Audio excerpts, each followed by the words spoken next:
Our 2 expedition ships are named for important stars in celestial navigation. The Viking Octantis for the southern star Sigma Octantis, and the Viking Polaris after the North Star Polaris. Their godmothers were chosen for their achievements in the polar regions of those same hemispheres. Liv Arnesen, godmother to the Viking Octantis, was the first woman to ski solo to the South Pole. Anne Bancroft, godmother to the Viking Polaris, was the first woman to the North Pole by sled and foot. And together in 2001, Liv and Anne became the first women in history to ski across Antarctica. 2 true explorers, venturing to parts of the world few are ever privileged to see. We are so very honored to have Liv and Anne as part of the Viking family as our Viking Expedition ship's godmothers.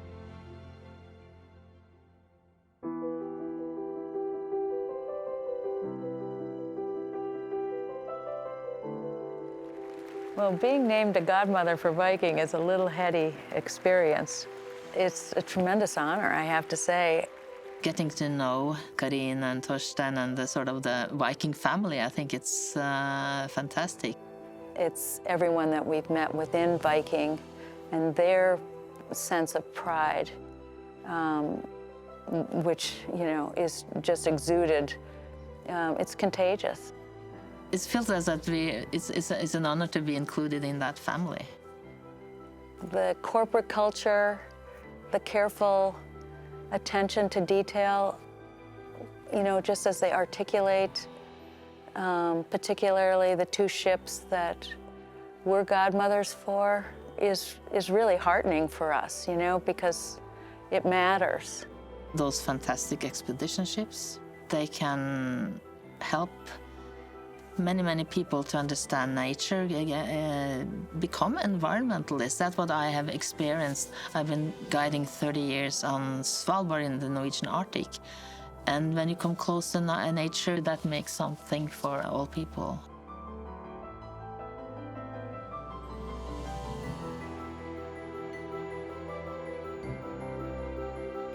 I feel that I really have found a sister soul, that is so many similarities. And when I visited her parents, I could see the same polar books in English that my parents have in Norwegian at their home. So it was so, it was so many parallels. So I feel that I have an American family with Anne's family.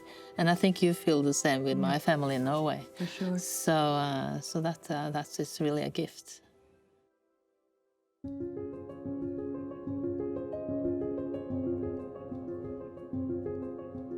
When I was around 8 years old, my father did some maintenance work at Fridtjof Nansen's home outside Oslo, and my brother and I was allowed to sit by his desk in his tower and draw with his pencils. And when I came home, I started to read the book of Nansen skiing across the Greenland ice cap. He was the first man doing that. But that was too long sentence. The language was, too much for an 8-year-old.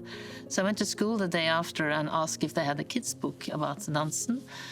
And they didn't. But they handed me the book about Roald Amundsen's expedition to the South Pole. And I was hooked.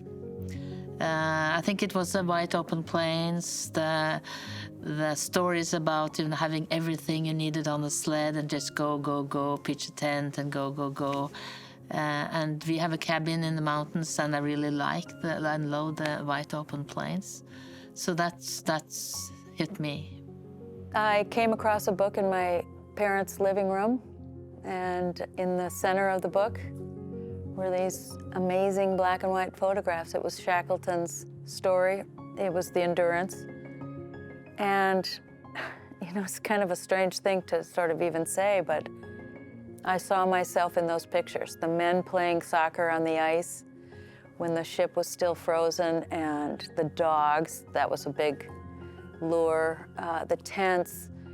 I think what came out of those pictures for me as a little kid was the camaraderie, the adventure. There was something that those photographs exuded, and I wanted it. I wanted it in the worst way, and eventually I would read the book, but that was when I got the idea I'm crossing Antarctica. And there was one time that I don't tell very many people about, but you know, you look back on your life, and when you pull sleds for long hours in the day, you start to remember things about your childhood. And I remember pretending I was out in a field, and the snow was about thigh deep, and it was evening, and you know, but because it's winter, it's bright, and I was pretending I was pulling a sled. All of my girlfriends, they were dreaming about a handsome husband, fancy house, or a great car or something like that. And I think I was a really naive 12-year-old girl, because I was thinking how boring to dream about something that would come automatically when you grew up, I was thinking. So when my turn came, I said, well, my dream is to ski to the South Pole. And still today, I remember their reaction, the laughter, and that was impossible. That was a boy's dream. So it took me many, many years before I actually articulated that dream again. But I read everything I could about books about expedition in the Antarctica, in the Arctic. So that was sort of my secret little, I had a little room in my heart for the Arctic and Antarctica. I went off to the North Pole when I was 30 with 7 men and 49 male dogs. And, you know, it just rocked my world in so many ways.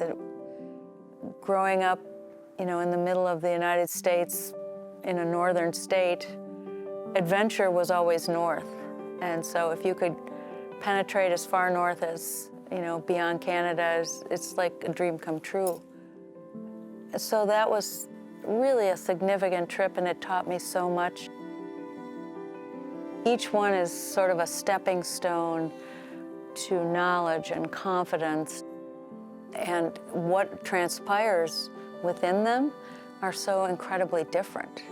You know, what you learn, what you really take away internally that alters you as an individual. I sort of feel like every good expedition gives you a moment of truth. You never know when it's going to happen. You never know what it's going to be about, but it's going to be something about you interacting with maybe the team or yourself and the environment, you know, where you get stretched. It changes you, and it's that kind of change that you carry with you in a good way.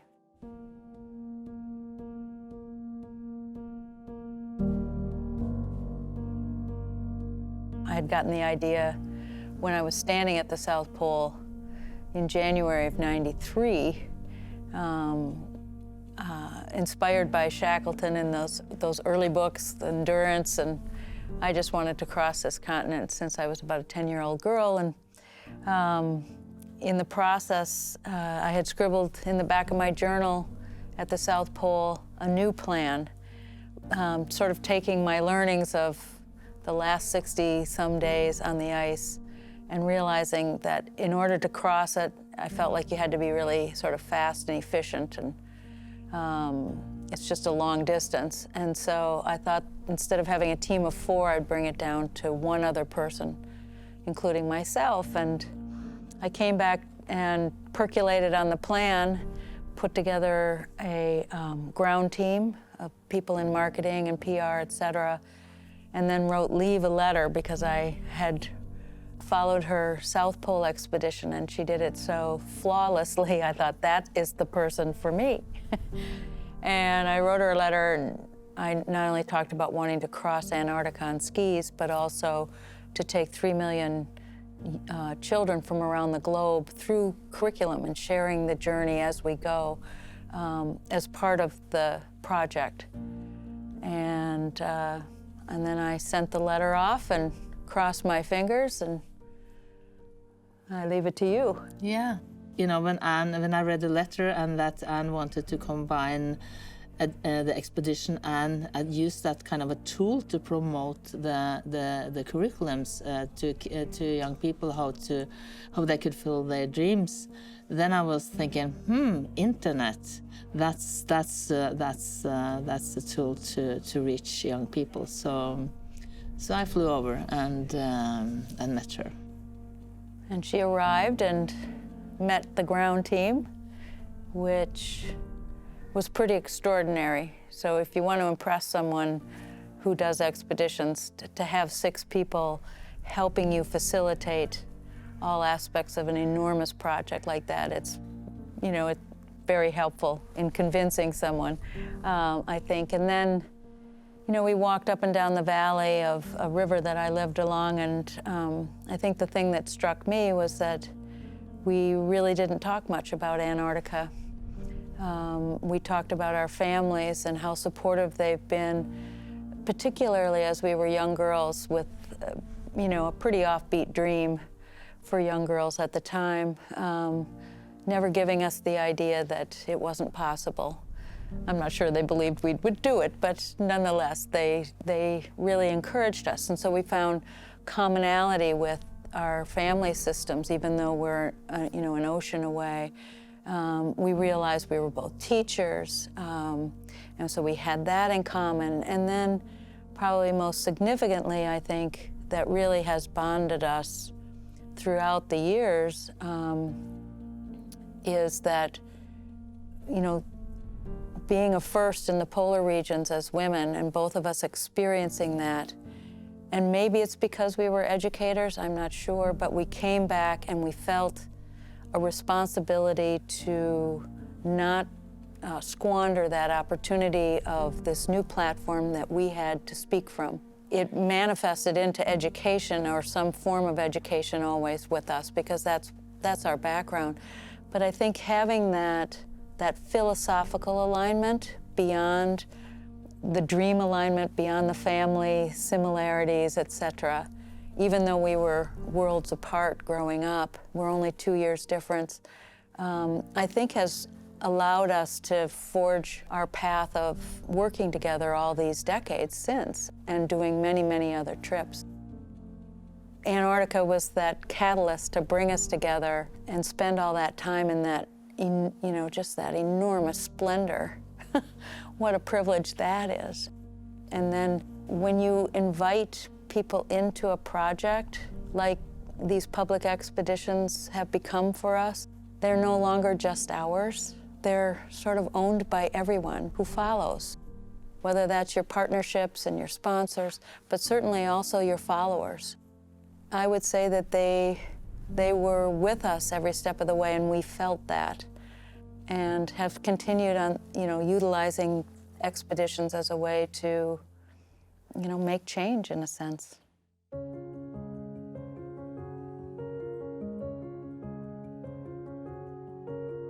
To build a friendship and to be colleagues is not easy. And so I think we've also got that as a gift. We disagree, and we are like sisters. If you get a little bit irritated or, just start to count to 10 or just think about some other things. And very often it's yourself that you're tired or whatever. It's very easy to, when you're tired. And so I think both of us, sometimes we're just counting to 10 and then, okay, it's not a big deal really. If you have those moments where you sort of are sparking or pushing back on each other and not agreeing, you are committed to working it through and going the next, and it just gets deeper and deeper. So we've been working and hanging out together for 20 years, and it's just a great thing. And I think it gets richer as time goes by, as more experiences start to stockpile in our wake. The friendship gets better.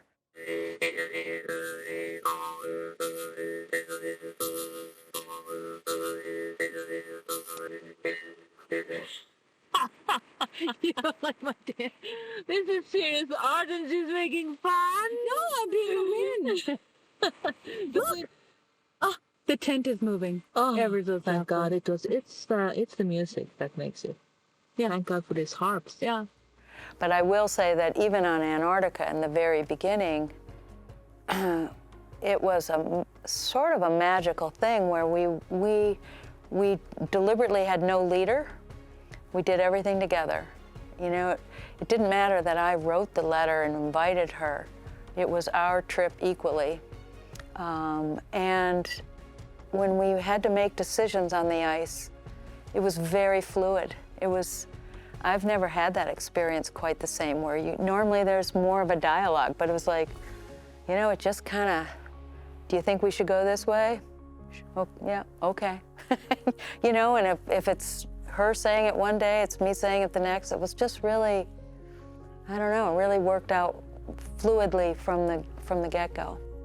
The beauty about being on an expedition sometimes is that you kind of have to get to it after a while. It kind of comes to a head pretty quickly, whereas here, in the rest of the world, you can get distracted, but you've kind of got to either blow and get mad at each other and work it out, and because there's more to come. There's more ice and challenges ahead. We were actually test persons for NASA because when they planned to place persons on Mars, they want to do it with teams of 2. So we were answering questions about 30 minutes every Sunday. 1 year after the expedition, we got this thing from NASA that concluded that we were a good team, so we also have it in writing. And they concluded that none of us really had to have, it's not that's my meaning or my decision that's right. We always, if we disagreed, we just were chewing on it. Okay, let's you read and let's take it in an hour or 2 or tomorrow morning or whatever. And that we both have a sense of humor. YourExpedition.com, we miss you. And I bet you don't miss us. We're both extremely competitive and goal-oriented, so we have that. We do want to, when we say we're going to cross Antarctica, we want to get her done. And I would say that I would rather be a pioneer and on the forefront, that's exciting, than on the coattails. But for sure, I think where we're totally aligned is if you need to back off, and come off, if things aren't right, we'll do it another day. We're not about personal injury. We're in for the long haul, and it's helpful in that regard to have, 3 or 5 million kids following you, because you feel responsible for the decisions that you make because they're public. But I think it's also an ethic that the two of us have always traveled with.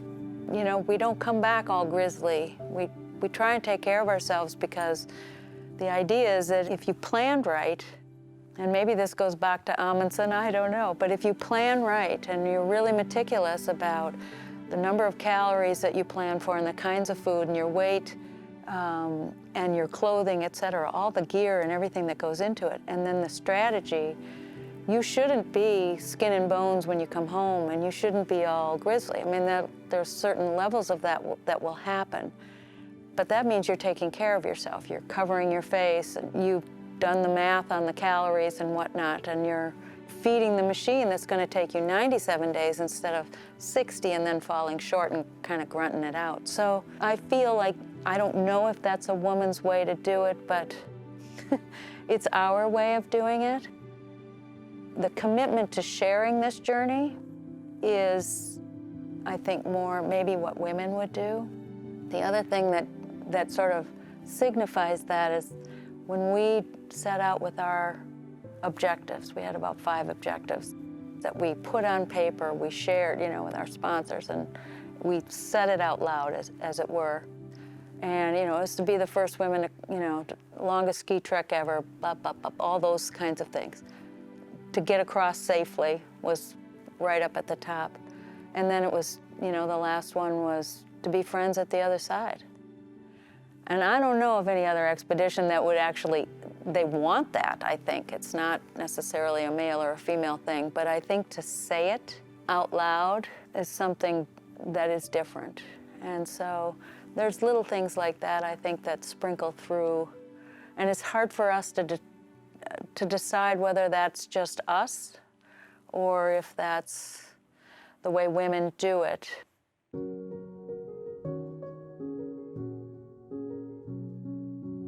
When I took off to the South Pole, I wasn't thinking about being the first woman, because I had this dream for a long time. And at that time, I was thinking when I came back, I was going back to teach in high school. But when I came back and I got the reaction, I got invited all around the world and came to places like when I came to Italy and had lecture in Italy. And I realized that the Italian women, old and old, just kissing me and thank you for what I was doing. And I was thinking, what? And then I realized that I was a kind of a role model. And when I came to Russia, when I come to China, and the women asked me, how can I reach my dream? Yeah, that was not, of course, not the South Pole, because I talk about, everybody has their own South Pole, and they came to me, how can I, because it's so harsh. My husband won't do it, and blah blah blah blah blah.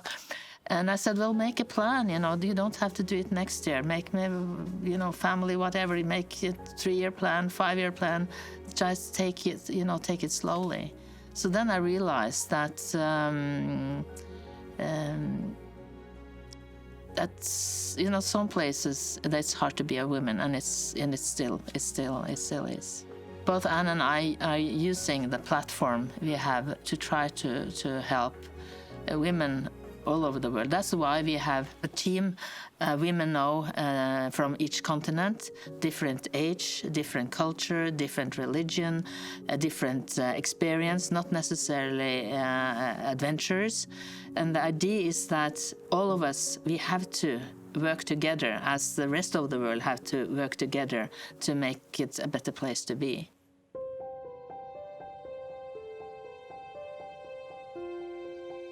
Traveling is so fun because you get to come back and share it, and kind of get grounded again, and then you get restless, and it's time to head out.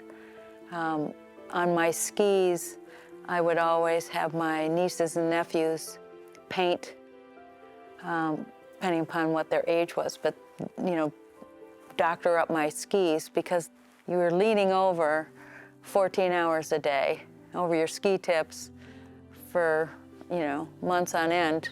And that was sort of a reminder. 1, I'm not alone, they're cheering me on. And 2, it's where I'm going to return. I have Nordic literature as a major at the universities. Rather than bringing a book, I bring poetry, because you can go back to a poem again and again. And I learned something on my expedition on Greenland. Some of you might have experienced it when you get tired when hiking or skiing. The brain is bored, so you get, a tune on your head that's going around and around and around, and that's really annoying. And on the Greenland expedition, I want to ride my bicycle, or Queen, and it's not, it's really hard to follow that rhythm. And then I managed to push that tune out of my head. The last song we heard on the plane was Lambada, and that's even harder. And when I planned my solo trip to the South Pole, I was figuring out I have to fill, my brain with something. So that's the first time I brought poetry. And Anne and I also brought poetry. So and Anne asked all her friends to send her a poem, so she taped in a book, and I brought poetry from Norway.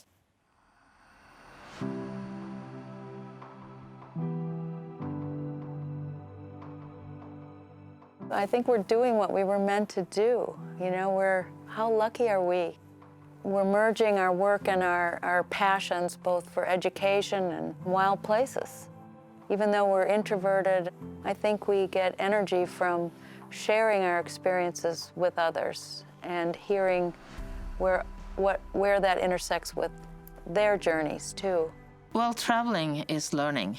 Learning about yourself, learning about other cultures, learning about the people. I think that's always an adventure. We're teachers. And I think, when you are a teacher, I think that's sort of, trying to help kids, young people, to find, their strength. I think we had that from the beginning of our relationship. For my 92 expedition, I put out a call to my colleagues around the country and asked them to write curriculum that they could use for kindergarten through 12th grade. And it was multidiscipline, so it's math, science, geography, literature, All aspects of the expedition could be incorporated into topics that were already being taught in the classroom. So it was really easy to sort of seamlessly bring it in. The expedition part that's the trigger, sort of the light switch for excitement, and probably first and foremost for the educator. It's a different way of teaching.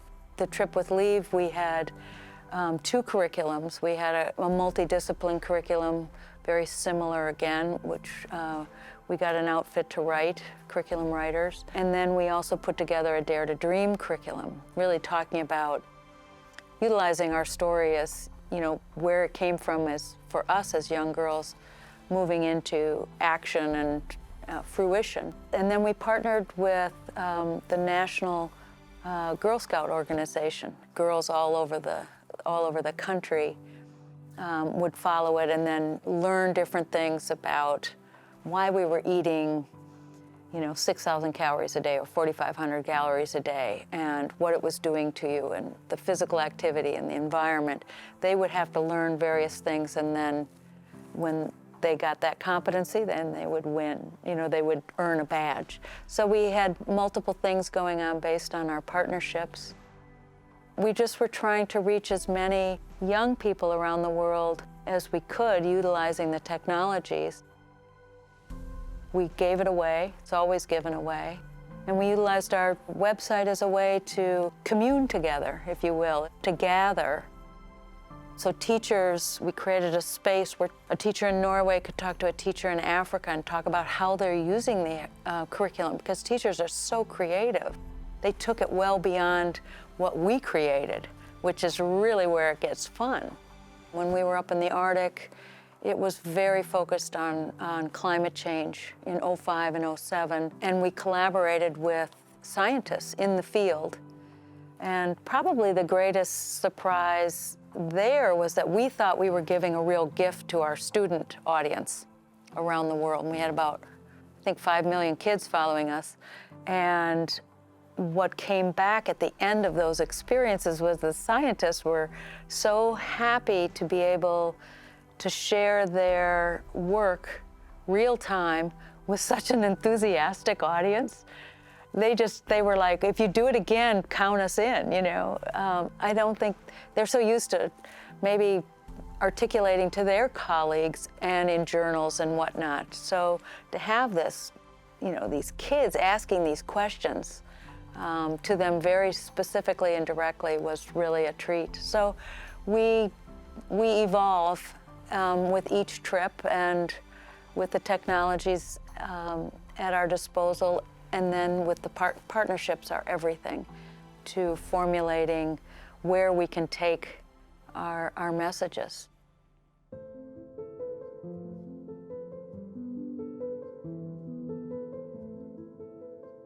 If you find something that makes your heart beat a little bit harder, or the blood run a little faster in your veins, that's something that's important for you.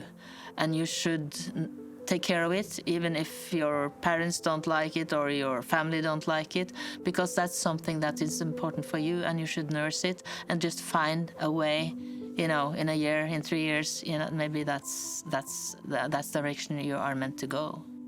I think both Anne and I, really get energy from not helping, but inspiring people, or, very few want to ski to the poles, but they realize that it's the same way if you want to be a carpenter or an engineer or whatever. If that's not normal in your environment or in your family, it's hard, especially for women, some places. So we try to find, to help and get some energy so they can realize their dreams. Little girl sent me a note, and she said, "I hope I'm as brave as you as when you went to the pole, as I am when I switched neighborhoods and schools." And I took that note and I carried it around for a lot of years, because it reminded me of the relativity of risk. Because I don't think we feel particularly brave by what we're doing. This is what we are the best at. There are so many other scenes of experiences that we get involved with that we're not as proficient at. And what is important in that, buried in that note, is that you keep stepping out and having your eyes wide open like a young 5th grade girl. I mean, if I can keep doing that till I can't move anymore, that's a great lesson. You know, to stay curious, stay learning, keep experiencing. Life is wild and wonderful, and it's okay to be a little uncomfortable at times. That's fun. I think we have a saying, at least I do, it's like, get lost. Those are where the good stories are. You'll come back.